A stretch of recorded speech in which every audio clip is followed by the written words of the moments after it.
आइए आज का बाइबल अध्ययन को हम लोग शुरू करते हैं और परमेश्वर पिता के महान अनुग्रह में और उनके दया में आप सबों का स्वागत है।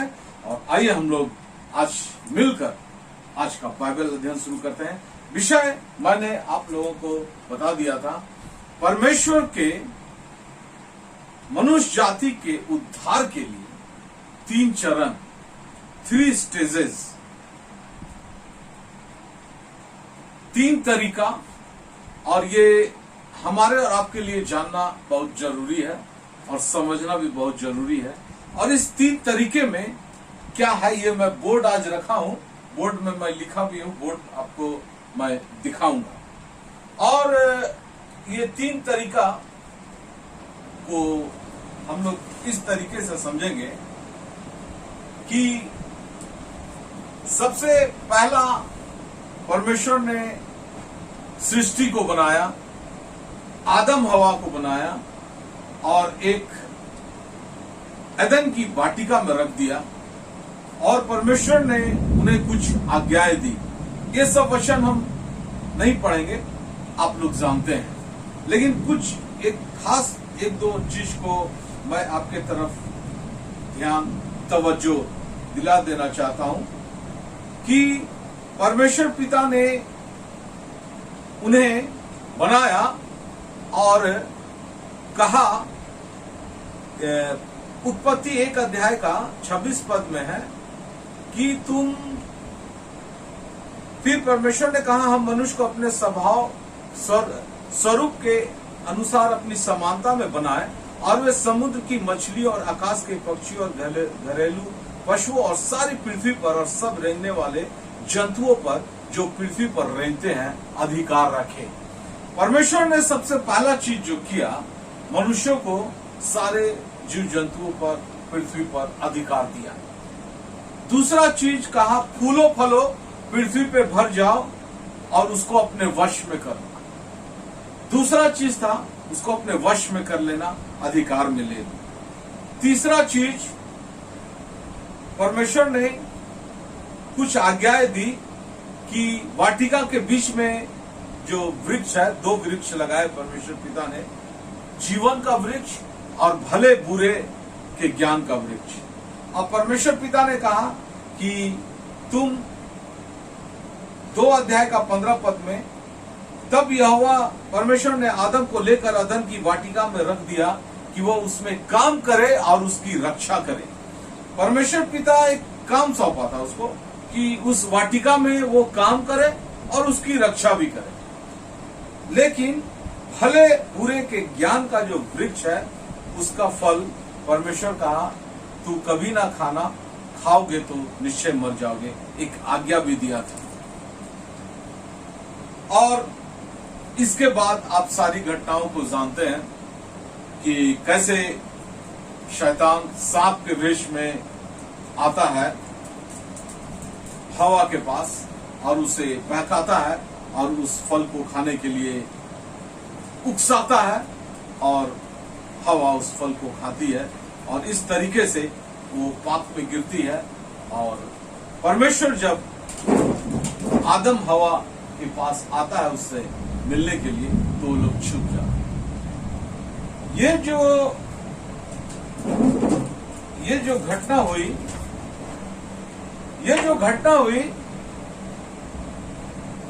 इस घटना के बाद आप जानते हैं परमेश्वर पिता ने कुछ किया। क्या किया वो आप देख सकते हैं। परमेश्वर पिता अदन की वाटिका से उसको निकाल दिया। 3 अध्याय 23 पर, इसलिए यहोवा परमेश्वर ने उसको अदन की वाटिका में से निकाल दिया और जीवन के वृक्ष में करूबों का पारा लगा दिया। ये घटना हुई, ये पाप था पहला इंसान आदम के द्वारा। और परमेश्वर, मैंने बताया आपको 3 चरण, और आप यहां बोर्ड में देख पा रहे हैं 3 चरण।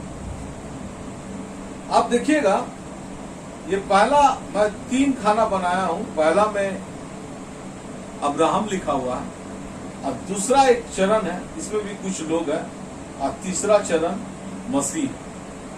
और ये जो दूसरा चरण है इसमें भी 3 फेज है, और ये आप बहुत अच्छे तरीके से नहीं देख पा रहे होंगे। मैं आपको दिख रहा है, आपको मैं आपको इसके बारे में बताता जाऊंगा।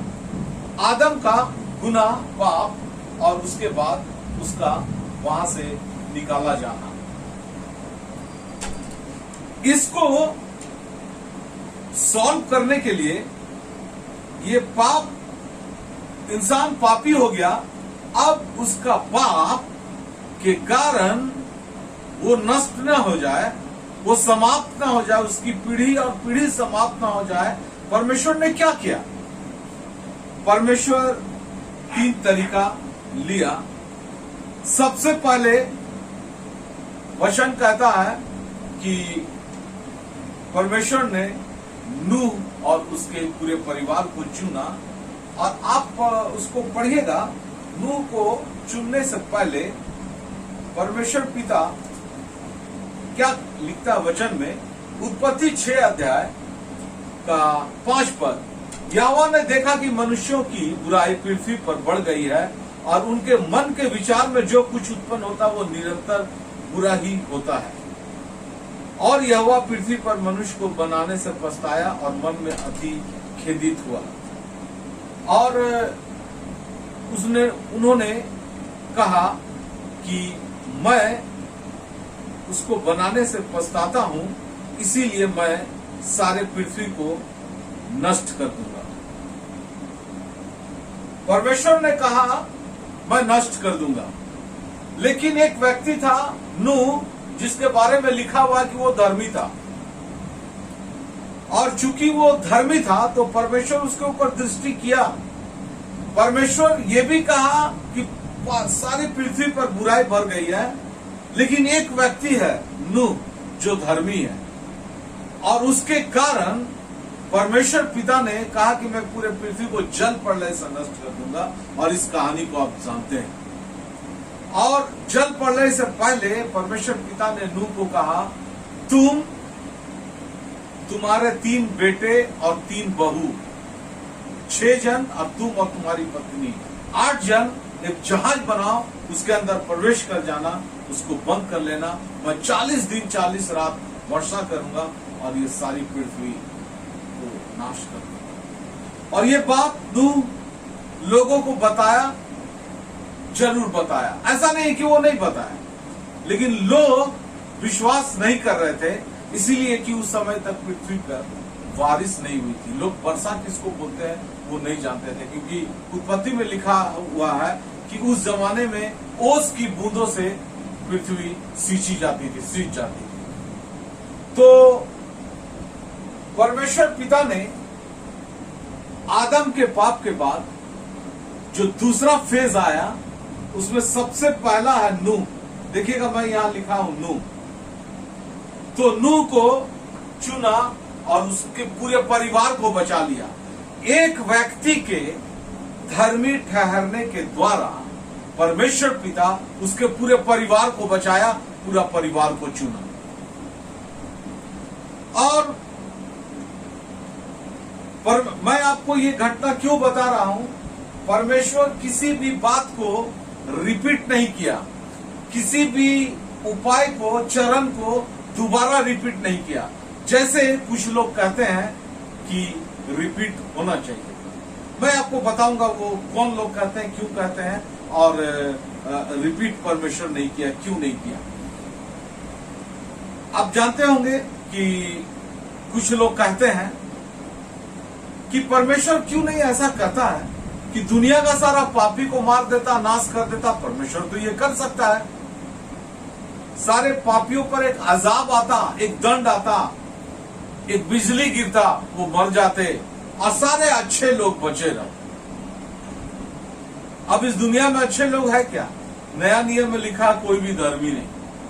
और जो धर्मी है, अगर एक व्यक्ति धर्मी है और उसके चलते परमेश्वर उसके परिवार को भी आशीष दिया, बचा लिया, उसकी पत्नी को, बच्चों को।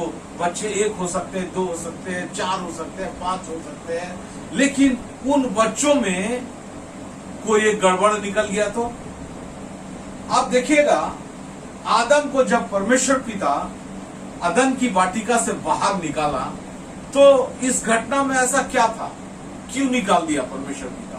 इसलिए निकाल दिया कि अब वो वचन कहता है जीवन का पेड़ में से फल ना खा ले, क्योंकि वो फल जो खाएगा वो हमेशा जीवित रहेगा, फिर कभी नहीं मरेगा।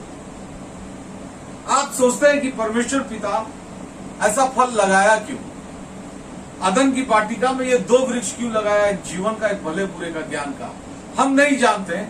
लेकिन मेरे को पवित्र आत्मा जितना सिखलाता है मैं आपको बताता हूं। परमेश्वर पिता वो बनाया था तो मनुष्य के लिए बनाया था, मनुष्य को देने के लिए ही बनाया था। इसको हम लोग आगे समझेंगे। लेकिन परमेश्वर आज्ञा दिया था कि अभी तुम मत खाना, यानी परमेश्वर जानता था कि कब उसको देना है। इसको हम लोग आगे चलकर समझेंगे।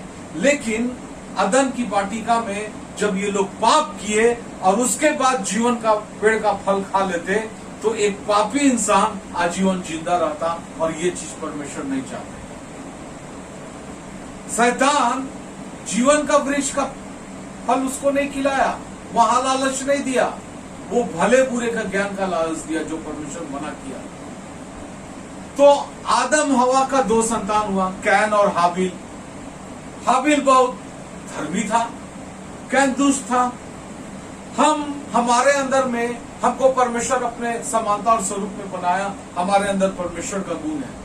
अब आदम जब पाप किया तो हमारे शरीर में आदम का अंश है, आदम का लहू है, तो पाप का भी गुण है। तो हमारा अंदर में पाप का गुण और हमारे बच्चे में दोनों गुण पाए जाते हैं। कौन धार्मिकता की तरफ आगे बढ़ेगा, कौन पाप की तरफ, हम नहीं जानते हैं। इसीलिए कैन हाबिल का हत्या कर देता है। वो परमेश्वर को जो भेंट चढ़ाता है, हाबिल का ग्रहण होता है, कैन का नहीं होता। इसलिए वो उत्तम भेंट परमेश्वर को दिया नहीं था। तो यहां पर पाप फिर से शुरू हुआ, और उसके बाद और भी पाप बढ़ा, हत्याएं होती गई, और परमेश्वर अपने लोगों को भेजता रहा, बताता रहा कि तुम सच्चाई के रास्ते में आओ, सच्चा परमेश्वर कौन है। लेकिन नहीं सुधरे, और अंत में परमेश्वर को जल प्रलय का निर्णय लेना पड़ा। लेकिन परमेश्वर पिता जल प्रलय से पहले मनुष्य जाति को धरती से मिटाना नहीं चाहता था, क्योंकि मनुष्य जाति का सृष्टि परमेश्वर किया था और मनुष्य जाति से परमेश्वर प्रेम करता था। इसीलिए वो उस वंश को बचा के रखना चाहता था, और इसीलिए परमेश्वर पिता नूह को बचा लिया उस जहाज के अंदर। और पहला फेज आदम था, और दूसरा फेज में जो पहला व्यक्ति था वो नूह था।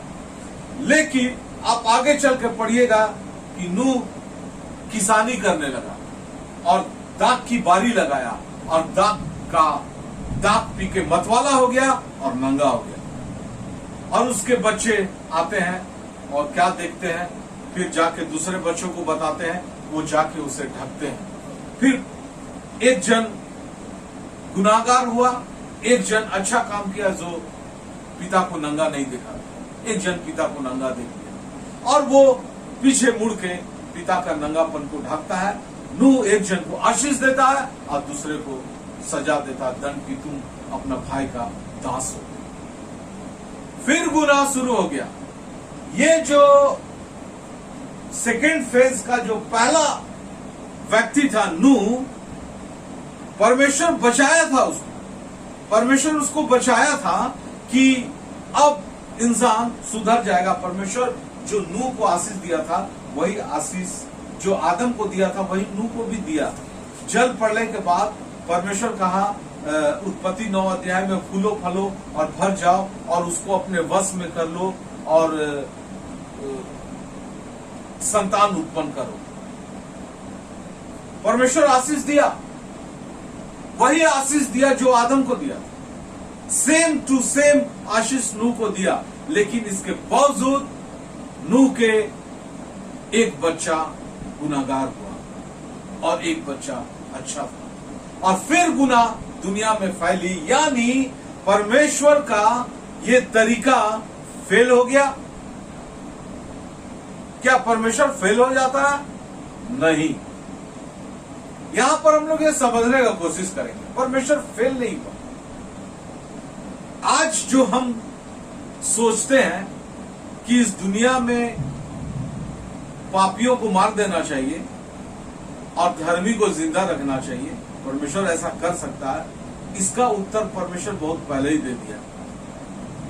हम धार्मिकता को बचाए नहीं रख पाते, अपने भी और अपने बाद की पीढ़ियों में भी कोई ना कोई अच्छा निकल जाता है, कोई ना कोई गुनाहगार निकल जाता है।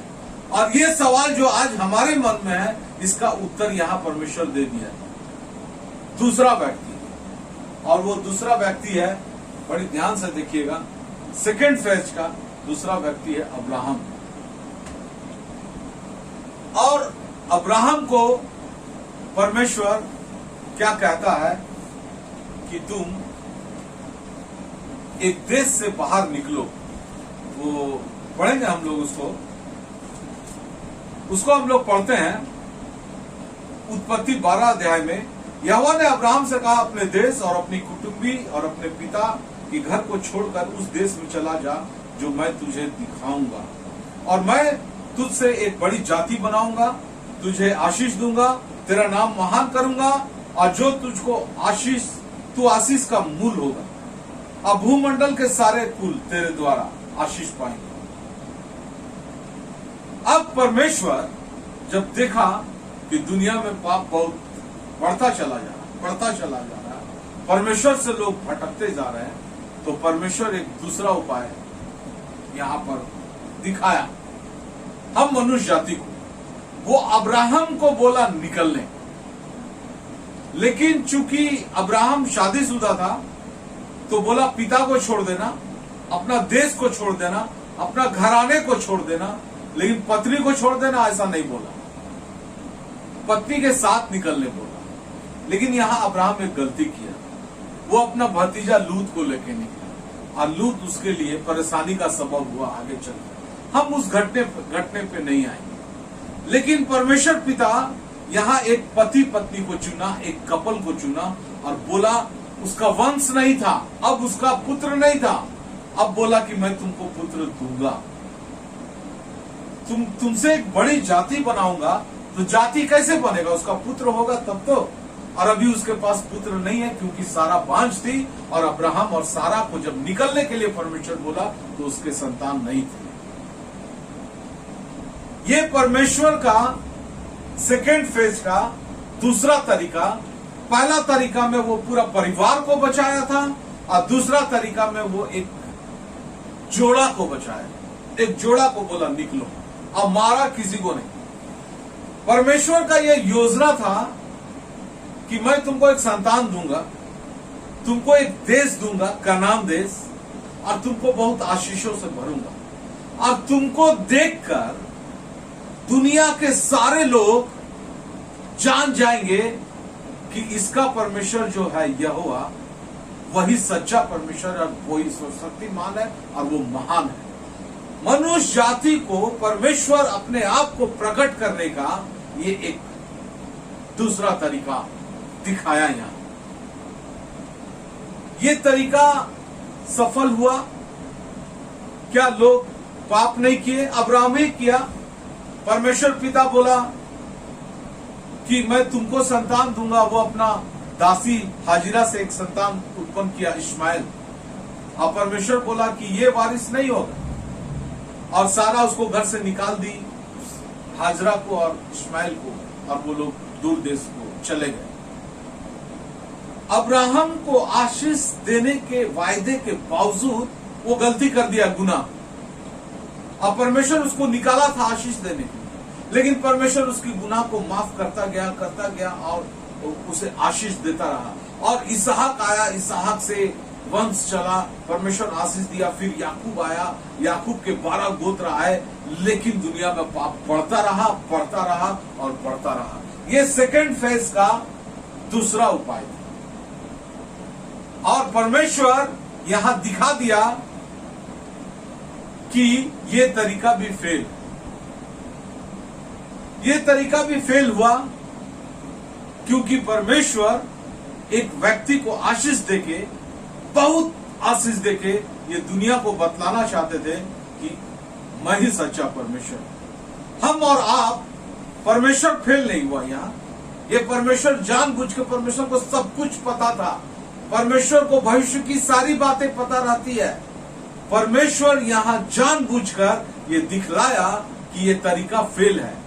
हम और आप सोचते हैं, हे परमेश्वर, अगर आप हमें पूरी आशीषों से भर दें, सब कुछ धन संपत्ति दे, मेरे को अच्छा पति दे, अच्छा पत्नी दे, अच्छे बच्चे दे, उसके बाद मैं देखिएगा बहुत अच्छा काम करूंगा, आपका सेवा करूंगा और स्वर्ग राज में जाने के लिए अपने आप को शुद्ध और पवित्र बनाऊंगा। लेकिन ऐसा हो नहीं पाता, ऐसा हो नहीं पाता है, क्योंकि अब्राहम को इतनी आशीष देने के बावजूद वो फेल किया।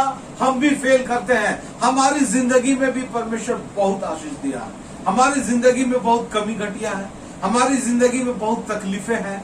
इसके बावजूद आशीष की संख्या इतनी ज्यादा है कि हम उस आशीष का कर्ज अदा नहीं करते हैं। परमेश्वर को अदा कर ही नहीं सकते उस आशीष का कर्ज, लेकिन उस आशीष के अनुसार से अपने जिंदगी को नहीं जी पाते हैं। हम संसार में डूब जाते हैं। और अब्राहम को जो परमेश्वर अलग किया, और जो वंश था, जो अब्राहम का वंश था, जो कनान देश में परमेश्वर पिता उसको लाया था, और वो जो वंश था अब्राहम का, वो भी गुनाहगार हो।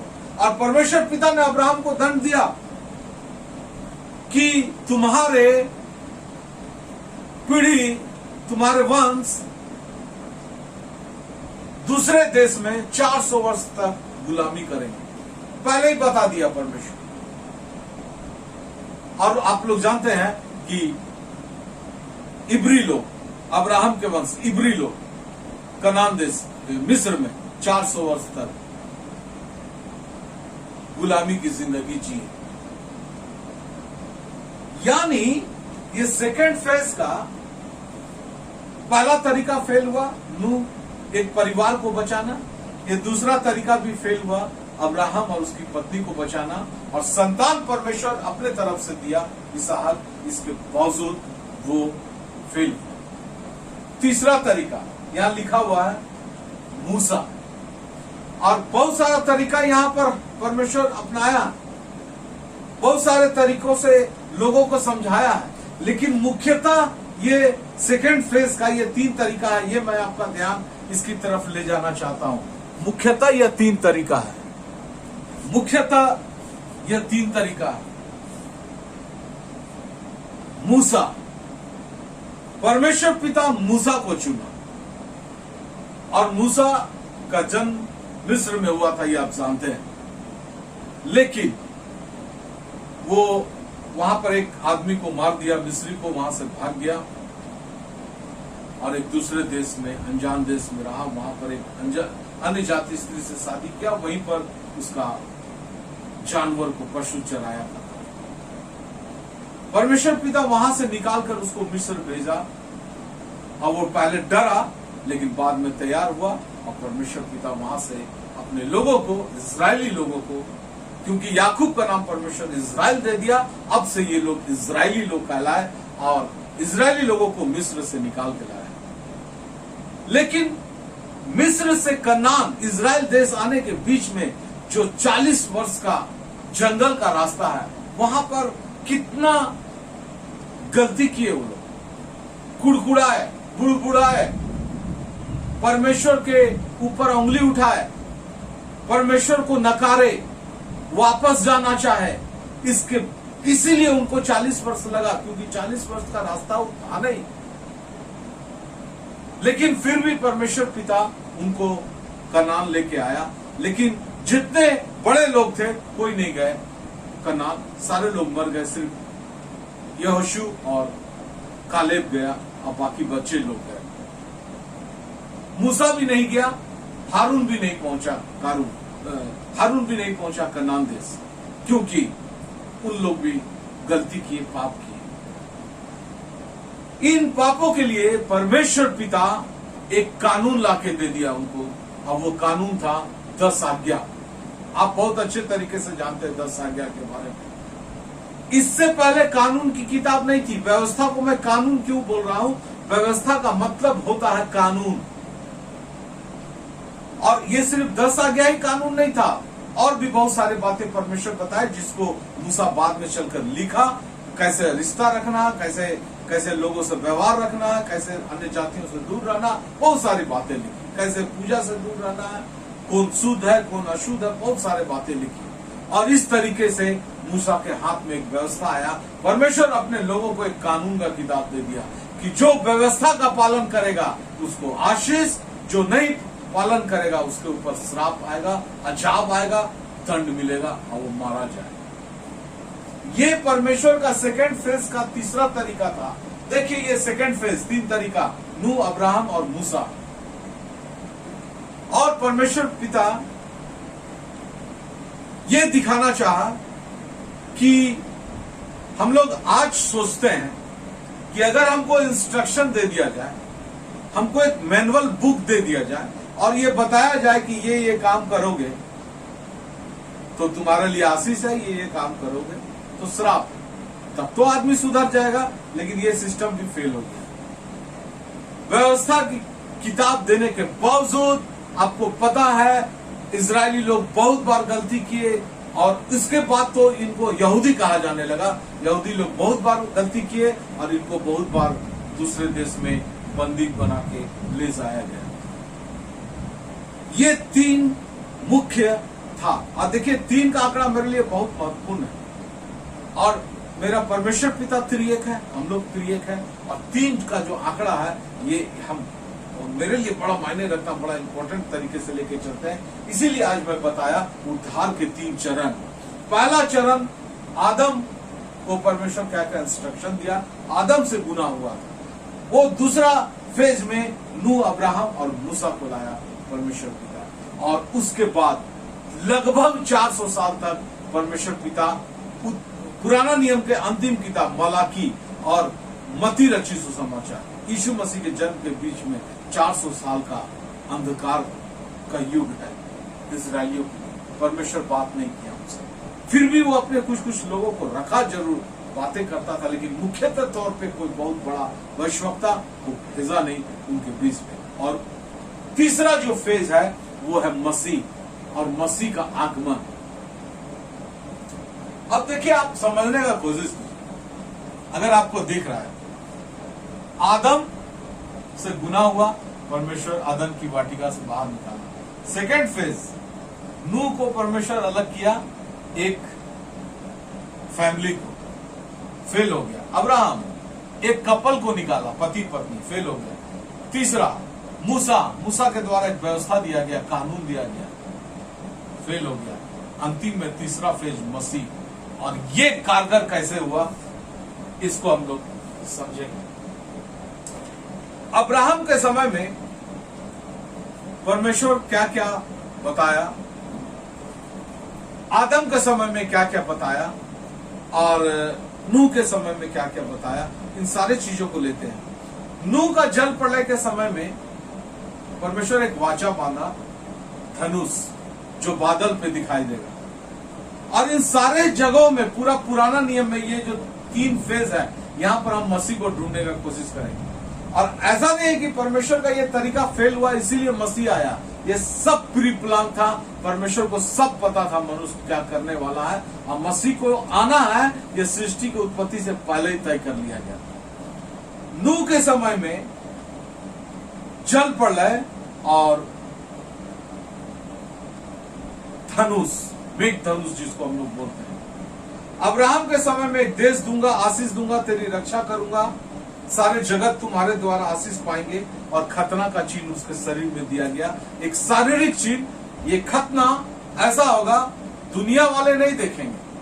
आपको पता है खतना क्या होता है, दुनिया वाले देख नहीं सकेंगे, लेकिन तुम्हारे शरीर के अंदरूनी हिस्से में एक चिन्ह होगा, और वो शारीरिक चिन्ह।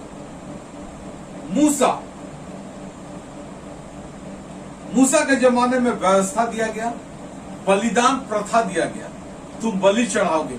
आप पढ़े होंगे, पाप बलि, मेल बलि, दोष बलि, होम बलि, बलिदान प्रथा। प्रायश्चित का दिन ठहराया जाएगा और वो जो बलिदान होगा उसके लहू से प्रायश्चित किया जाएगा।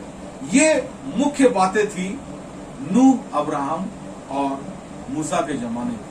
लेकिन ये सारे घटनाएं आदम से लेकर मूसा तक क्या यीशु मसीह को इंडिकेट कर रहा था, यीशु मसीह के आगमन की सूचना दे रहा था? और ये पुराना नियम में कहा जा चुका और मैं आपको दिखाता हूं कि ये पुराना नियम में कहा जा चुका। मसीह यशाया 9 अध्याय का 6 पद को जब हम लोग पढ़ते हैं, क्योंकि हमारे लिए एक बालक उत्पन्न हुआ, हमें एक पुत्र दिया गया है, प्रभुता उसके कांधे पर होगी और उसका नाम अद्भुत युक्ति करने वाला, पराक्रमी परमेश्वर, अनंत काल का पिता और शांति का राजकुमार रखा जाएगा। उसकी प्रभुता सर्वदा बढ़ती रहेगी, उसकी शांति का अंत ना होगा, इसलिए वह उसको दाऊद की राजगद्दी पर इस समय से लेकर सर्वदा के लिए न्याय और धर्म के द्वारा स्थिर किए और संभाले रहेगा। सेनाओं के यहोवा का की धूम के द्वारा यह हो जाएगा। बहुत सारी भविष्यवाणियां यीशु मसीह के बारे में पुराना नियम में दिया गया है। सारे भविष्यवाणी को हम आज पढ़ नहीं सकते, लेकिन मैं आपको यह बता देना चाहता हूं कि यीशु मसीह का आने का भविष्यवाणी पुराने नियम में पहले ही परमेश्वर पिता कर दिया था, अपने नबियों के द्वारा, अपने भविष्यवक्ताओं के द्वारा। क्यों? जब ये सारा सिस्टम कारगर होता तो मसीह को आने का जरूरत था नहीं, लेकिन ये सारा सिस्टम, ये जो तरीका था, ये फेल हुआ, जानबूझकर फेल किया गया। परमेश्वर पिता दिखाना चाहता था कि ये तरीका है नहीं, ये सब हम इसलिए दे रहे हैं कि ये इंडिकेट कर रहा है किसी व्यक्ति को मसीह की ओर, वो मेरा पुत्र आएगा और वो तुम्हारे उद्धार के लिए एक पुख्ता और मजबूत तरीका लेके आएगा, और वही तरीका इंपॉर्टेंट तरीका होगा। अब मैं आपको बताता हूं, हम लोग यीशु मसीह को हर जगह अगर खोज लेंगे तो हम लोग समझ जाएंगे कि मसीह को हम लोग पा लिए। सबसे पहले उत्पत्ति 1 अध्याय, आदम से चलते हैं। उत्पत्ति 1 अध्याय पहला पद का में है, परमेश्वर ने पहला दिन क्या बनाया। सबसे पहला तरीका, परमेश्वर पिता सृष्टि की रचना करते समय जो सबसे पहला दिन जो बनाया वो उजियाला बनाया, और ये मेरा आज का प्रचार का विषय नहीं है। यही उजियाला यीशु मसीह मत्ती में कोट करते हैं कि लोग अंधकार में बैठे हुए थे और उनके बीच में उजियाला चमका।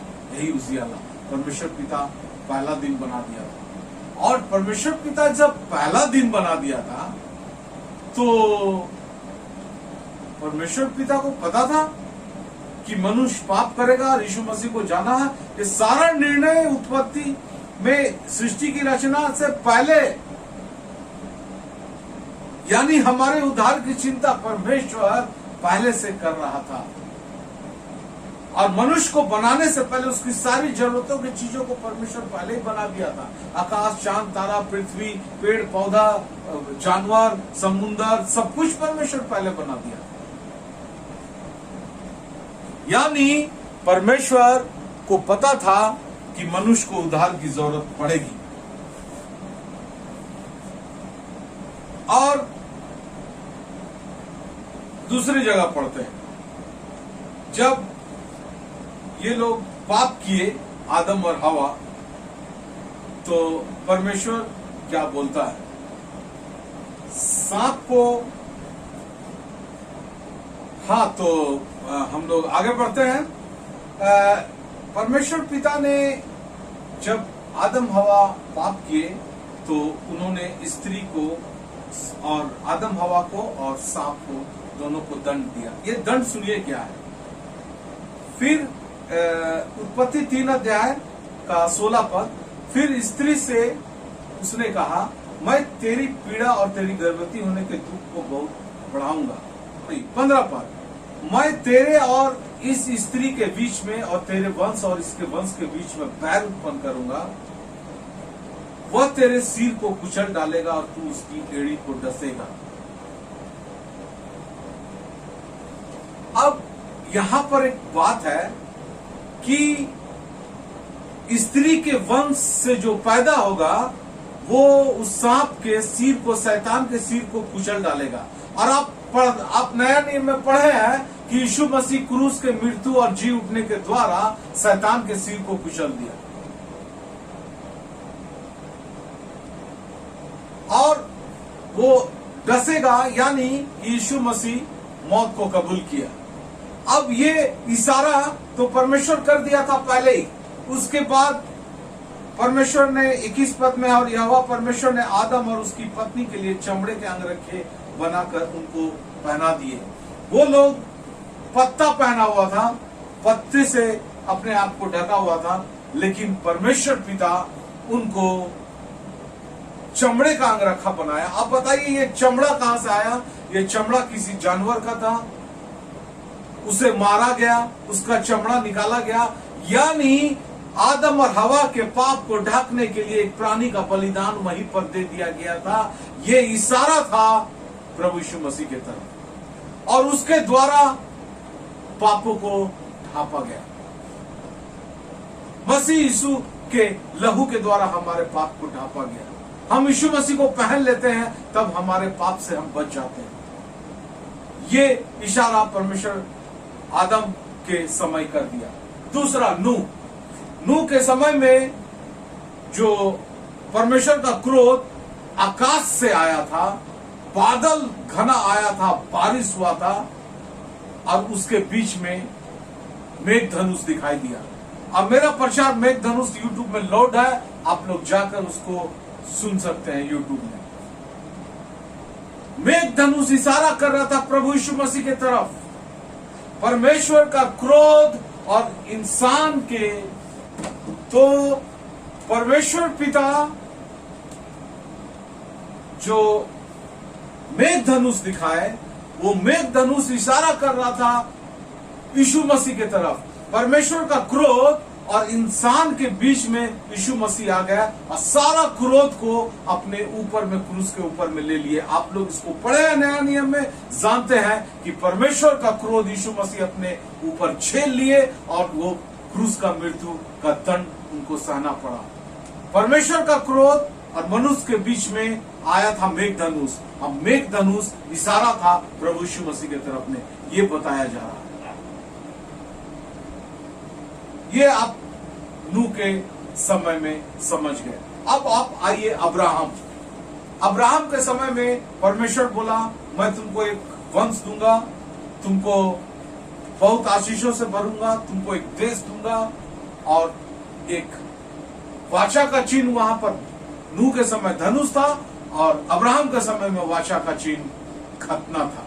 और आइए ये हम देखते हैं ये कैसे इशारा कर रहा है प्रभु यीशु मसीह की तरफ।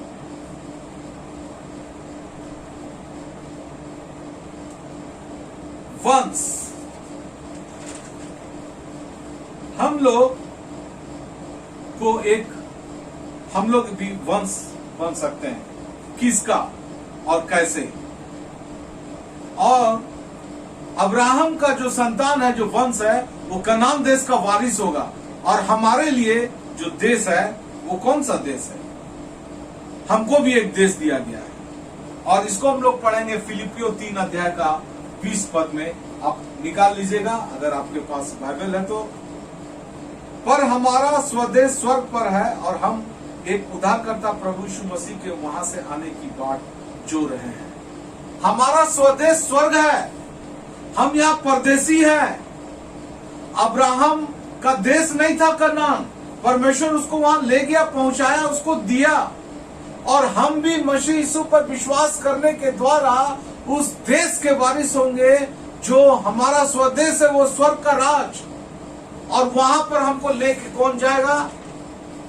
वहां पर हमको कौन लेके जाएगा? रोमियो 8 अध्याय 17 पद। और यदि संतान है तो वारिस भी, वरन परमेश्वर के वारिस और मसीह के संगी वारिस है, कि जब हम उसके साथ दुख उठाए तो उसके साथ महिमा भी पाए। यहां वारिस का लड़ाई अब्राहम को भी चिंता था। वो यीशु मसीह, वो गलती क्यों किया? वो गलती इसीलिए किया कि उसको लगा कि मेरी पत्नी से संतान होगा नहीं। वो परमेश्वर से कहा कि मेरा तो कोई संतान है नहीं, मेरा जो घर में दास है जो पलता है वो मेरा वारिस होगा। परमेश्वर बोले वो वारिस नहीं होगा, मैं तुमको संतान दूंगा। इसके बावजूद विश्वास नहीं किया, सारा के कहने से हाजरा के द्वारा संतान उत्पन्न किया इश्माइल। फिर भी परमेश्वर बोला तुम्हारी पत्नी से जो संतान उत्पन्न होगा इसहाक, वही तुम्हारा वारिस होगा। टेंशन अब्राहम को भी था कि उसका संतान कौन होगा और वो उसका वारिस कौन होगा, उसके संपत्ति का, इस कनान देश का। यहाँ पर परमेश्वर पिता इस पद में बता रहा है कि प्रभु यीशु मसीह के ऊपर विश्वास करने के द्वारा तुम परमेश्वर के संतान कहलाओगे, और तब हम संतान हैं, और तब हम प्रभु यीशु मसीह के साथ, प्रभु यीशु मसीह उसका वारिस है, तो प्रभु यीशु मसीह पर हम विश्वास करते हैं, पक्का विश्वास करते हैं, इसीलिए हम भी वो वारिस कहलाएंगे और बन जाएंगे। पहला कुरिन्थियों 6:7-11 आप पढ़िएगा। हर आदमी वारिस नहीं है। यहाँ पर पढ़ेंगे 11 पद, और तुम में से कितने ऐसे ही थे, लोभी, पियक्कड़, गाली देने वाले, अंधेर करने वाले, परमेश्वर के राज के वारिस ना होंगे। 10 पद में लिखा है, बहुत सारा पॉइंट लिखा है। धोखा दे, मूर्ति पूजा पर, स्त्री गमन, लोभी, ये परमेश्वर के राज के वारिस नहीं होंगे। तो मेरे प्रिय भाइयों, बहनों और बच्चों, आप खाली मसीही है, क्रिश्चियन है, यही काफी नहीं है कि आप परमेश्वर के वंश के हैं, आप परमेश्वर के पुत्र हैं, आप स्वर्ग राज के वारिस हैं। स्वर्ग राज का वारिस वो है जो यीशु मसीह के ऊपर पूरा विश्वास करता है, परमेश्वर के अनुसार अपनी जिंदगी को जीता है, और वही परमेश्वर का वंश है, उसका संतान है, और प्रभु यीशु मसीह के द्वारा उस देश का वारिस भी है। ये अब्राहम के साथ ये जुड़ा हुआ था। और लास्ट पद है कि मैं तेरी रक्षा करूंगा। आज प्रभु यीशु मसीह, परमेश्वर कहता है जो तुमको छूता है वो मेरी आंख की पुतली को छूता है, मैं तुम्हें बचाऊंगा, तुम्हारी रक्षा करूंगा। लिखा है लोग तुमसे बैर करेंगे लेकिन तुम्हारा सिर का एक बाल भी बांका ना होगा। परमेश्वर आज हमारे और आपकी रक्षा करता है। और वाचा का चिन्ह उसको दिया गया खतना, लेकिन खतना कहाँ पर है? वो खतना शरीर में था, लेकिन हमारा जो खतना है कुलुस्सियों 2:11 पद, उसी में तुम्हारा ऐसा खतना हुआ है जो हृदय से नहीं होता, जो हाथ से नहीं होता, अर्थात मसीह का खतना जिसमें शारीरिक देह उतार दी जाती है। वो हाथ का खतना था, वहां चिन्ह था। और एक पद है, आपको मैं दिखाना चाहता हूं। खतना जो है रोमियो 2:29, अब व्यवस्था विवरण 10:16, व्यवस्था विवरण 10:16 में परमेश्वर बता दिया था ये खतना तुम्हारे लिए हमेशा कारगर होगा नहीं, इसलिए अपने अपने हृदय का खतना करो। इसलिए अपने अपने हृदय का खतना करो। ये शारीरिक खतना जो अब्राहम को दिया गया था वो नहीं, वो तो शरीर का खतना था, वो शरीर के ऊपर चिन्ह था, लेकिन तुम हृदय का खतना करो, क्योंकि रोमियो 2:29 में क्या लिखा हुआ है? रोमियो 2:29 में लिखा है, पर यहूदी वही है जो मन में है और खतना वही है जो हृदय का और आत्मा में है। अब हृदय जो खतना है वो हृदय का है। परमेश्वर कुछ चीजों को चेंज किया, बदला शाब्दिक तौर पे नहीं, अर्थ उसका बदला। अब वो शरीर पर चिन्ह ही काफी नहीं है हमको स्वर्ग ले जाने के लिए। इसीलिए लोग शारीरिक दिखावा के लिए सारे जगत में अच्छे कपड़े पहनते हैं, व्हाइट पहनते हैं, कुछ लोग बहुत सीधा रहते हैं, सादा वस्त्र पहनते हैं। वो हमको स्वर्ग नहीं ले जाएगा। मेरा जो खतना का चिन्ह है वो हृदय में होना चाहिए। अब्राहम का खतना का चिन्ह शरीर में था, और इसीलिए परमेश्वर, देखिए वहां पर परमेश्वर इंडिकेट कर रहा है, बतला रहा है। और नूह के लिए भी एक बताया था जल प्रलय, पहला पत्रस 3:19, उसी पानी का दृष्टांत भी, अर्थात बपतिस्मा यीशु मसीह के जो जी उठने के द्वारा अब तुम्हें बचाता है। इसमें जिन्होंने उस बीते दिन में आज्ञा ना मानी, जब परमेश्वर नूह के दिनों में धीरज धरकर ठहरा रहा और वो जहाज बन रहा था जिसमें बैठकर थोड़े लोग अर्थात 8 प्राणी पानी के द्वारा बच गए। उस पानी का दृष्टांत भी अर्थात बपतिस्मा यीशु मसीह में जी उठने के द्वारा अब तुम्हें बचाता है। इससे शरीर के मैल को दूर करने का अर्थ नहीं है, परंतु शुद्ध विवेक से परमेश्वर के वश में हो जाने का अर्थ है। यानी नूह के दिनों में जो जहाज बन रहा था, वो जहाज आज प्रभु यीशु मसीह हमको बताता है वो बपतिस्मा है। लेकिन सिर्फ बपतिस्मा ले लेना से हम उस जहाज में शामिल नहीं हो सकते हैं। नूह के जहाज में जो वो जहाज में चढ़ा वो बच गया। आज जो इस जहाज में चढ़ेगा बपतिस्मा वाला यीशु मसीह का जहाज में, वो बच जाएगा। लेकिन बपतिस्मा लेना नहीं काफी है। वहां क्या लिखा हुआ? शुद्ध विवेक से परमेश्वर के वश में हो जाना। यानी उस जमाने में नूह के जहाज में कौन चढ़ा? जिसका विवेक ये गवाही दिया कि सही में बारिश होगा, सही में दुनिया मरेगा, हमको बचना है तो जहाज में प्रवेश कर जाओ। और वो शुद्ध विवेक से प्रवेश किए थे और 40 दिन तक वो परमेश्वर पर विश्वास और भरोसा करके वही रहे। जबकि पूरा दुनिया में बादल गरज रहा था, पानी गिर रहा था, उन लोग को भी डर लगता होगा कहीं हम लोग भी ना मर जाए, लेकिन वो भयभीत नहीं हुए, विश्वास और भरोसा रखे और वो बचा लिया गया। वो शुद्ध विवेक से आपको बपतिस्मा लेना होगा। शुद्ध विवेक, आप निर्णय लेंगे कि आज का जो मेरा बपतिस्मा है ये मेरी जिंदगी में आज से हम बदलाव करेंगे। आज के बाद हम परमेश्वर के हाथों में अपने जीवन को सौंप देंगे और वो है ओरिजिनल बपतिस्मा। शारीरिक रूप से बपतिस्मा ले लेना काफी नहीं है। वो नूह का जहाज यहाँ पर बता दिया नया नियम में प्रभु यीशु मसीह, वो अब्राहम वाला खतना यहाँ बता दिया प्रभु यीशु मसीह। और एक क्या बात था उनके साथ, मूसा के साथ। मूसा को आज्ञा दिया गया। पहला पॉइंट, मूसा को बलि प्रथा दिया गया। दूसरा पॉइंट, मूसा को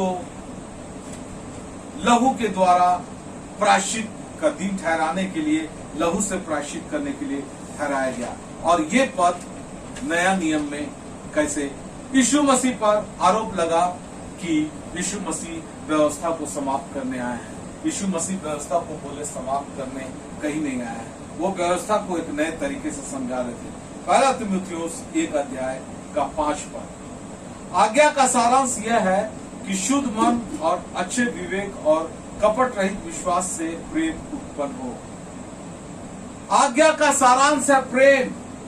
और एक जगह गलतियों 2 का 16 में लिखा है, व्यवस्था के कामों से कोई प्राणी धर्मी ना ठहरेगा।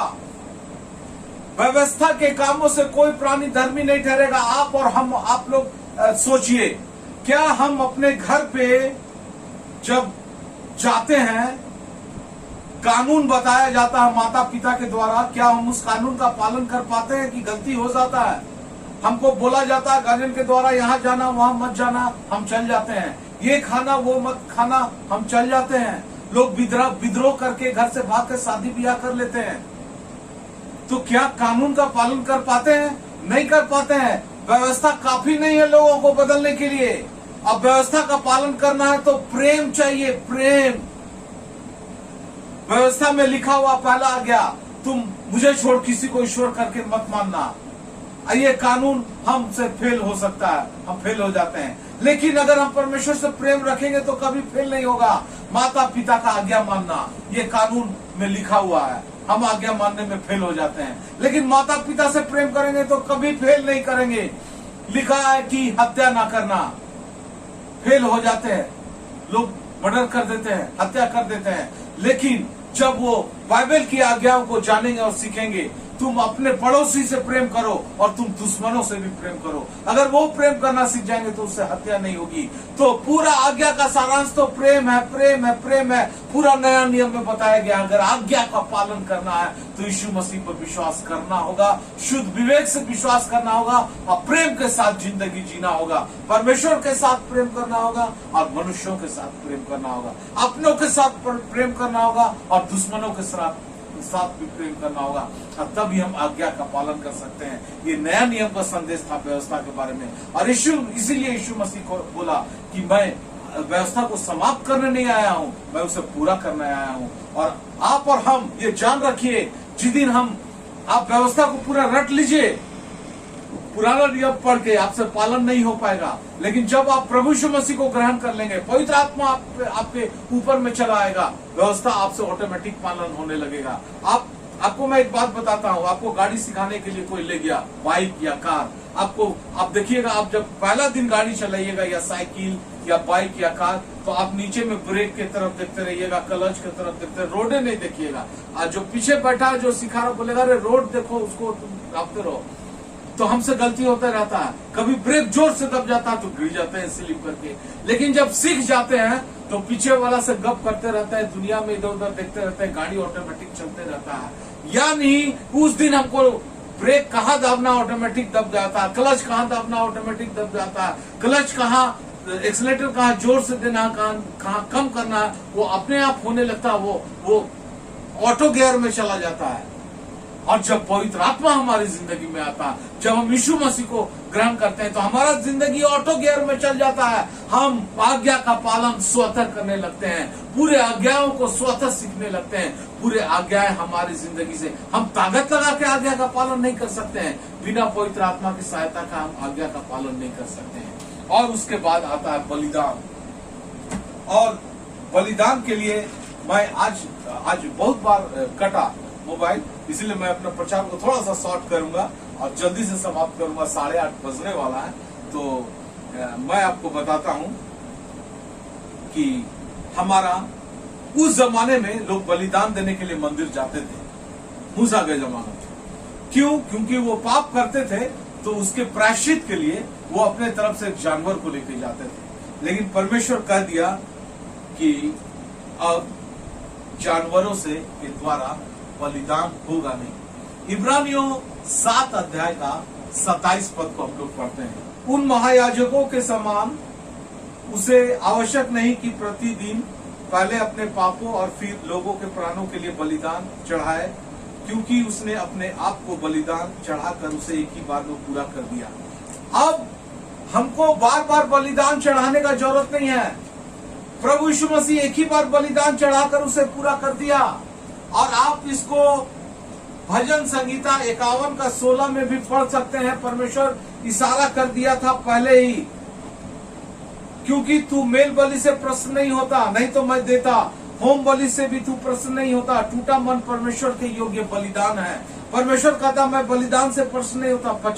भजन 50 का 13 में लिखा है, क्या मैं बैल का मांस खाऊं या बकरे का लहू पीऊं, परमेश्वर को धन्यवाद ही का बलिदान चढ़ा। ये भजन संगीता में दाऊद के द्वारा इशारा कि ये बलिदान काफी नहीं है, ये कुछ समय के लिए था। वो इशारा था यीशु मसीह के तरफ कि एक मसीहा आएगा जो तुम्हारे पापों के लिए एक बार बलिदान दे देगा। उस जमाने में इजरायली हर एक वर्ष जाते थे बलिदान चढ़ाने। याजक पहले अपने लिए बलिदान चढ़ाता था, फिर लोगों के लिए, पहले अपने पाप क्षमा के लिए, फिर लोगों के पाप क्षमा के लिए। लेकिन यीशु मसीह अपना बलिदान चढ़ाकर एक ही बार में उसको पूरा कर दिया। और प्रायश्चित, पहला यूहन्ना 2:2, ये बहुत इंपॉर्टेंट पॉइंट है। और आज अगर 1-2 मिनट लेट भी हो जाए तो कृपया आप जुड़े रहिएगा, क्योंकि मैं अपने प्रचार को पूरा समाप्त कर पाऊं और आपको बता पाऊं। और वही हमारे पापों का प्रायश्चित है, और केवल हमारे ही नहीं वरन सारे जगत के पापों का भी। हमारे पापों का प्रायश्चित मसीहा है। प्रायश्चित हम नहीं किए,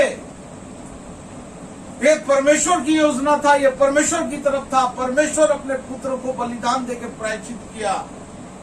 प्रभु यीशु मसीह प्रायश्चित है हमारा। हम लोग नहीं बढ़े थे आगे प्रायश्चित करने के लिए। तो मूसा के जमाना में लोग प्रायश्चित करने के लिए आते थे, लोग जो बलि चढ़ाने के लिए आते थे, वो यीशु मसीह अपने जमाने में एक ही बार में पूरा कर दिया।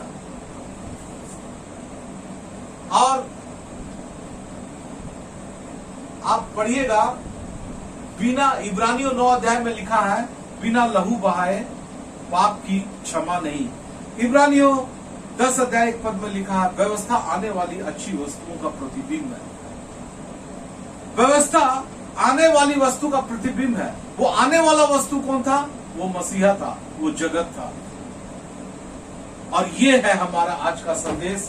याद रखिएगा मेरे मसीह प्रिय भाइयों बहनों, मैं फिर से ये बोर्ड लेकर आपके सामने हूं। 3 फेज। आदम पाप किया, परमेश्वर उसको अदन की वाटिका से बाहर निकाल दिया।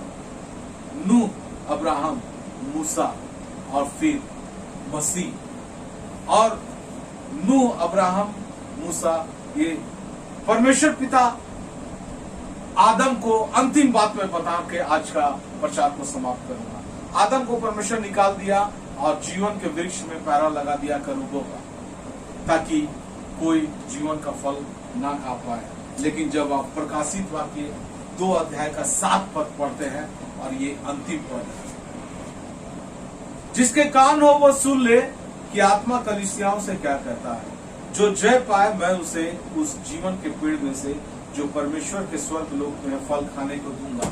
आज वो जीवन का पेड़ जो अदन की वाटिका में था, इसीलिए कहा जाता है आदम को प्रथम आदम और यीशु मसीह को अंतिम आदम।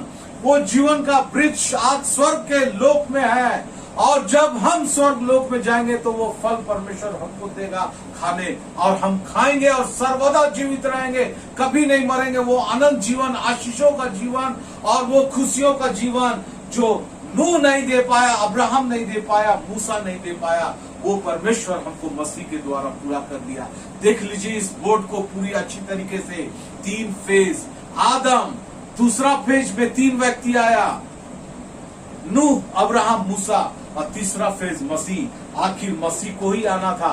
ये सब कुछ मसीह के लिए हुआ, और मसीह आकर उस सारे काम को पूरा कर दिया, इंसानों का उद्धार का कार्य। और ये 3 तरीका जो है वो परमेश्वर जानबूझ के हमको दिखाया कि वो तरीका तुम्हारे लिए कारगर तरीका नहीं है। कारगर तरीका तो आने वाला, उसका वो प्रतिबिंब था। वो प्रतिबिंब दिखा रहा था कि यीशु मसीह आएगा और हमारे और आपके पापों के लिए उद्धार का कार्य को पूरा करेगा। उस पर विश्वास करने के द्वारा हम अनंत जीवन के वारिस होंगे और यीशु मसीह के साथ संगी वारिस होंगे। इसीलिए मेरे प्यारे भाइयों, बहनों और बच्चों, आइए हम आज अपने आप को तैयार करें।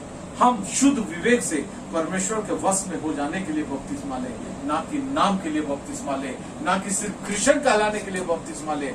हमारा बपतिस्मा शुद्ध विवेक से होना चाहिए, तब हम उस जहाज में शामिल है, बपतिस्मा के जहाज में, जो हमको मौत से बचा सकता है, हमको नष्ट होने से बचा सकता है, और हम कभी ना मरेंगे और अनंत जीवन में मसीह के साथ प्रवेश करने पाएंगे। परमेश्वर इस वचन के द्वारा आप सबों को बहुत आयत की आशीष दे।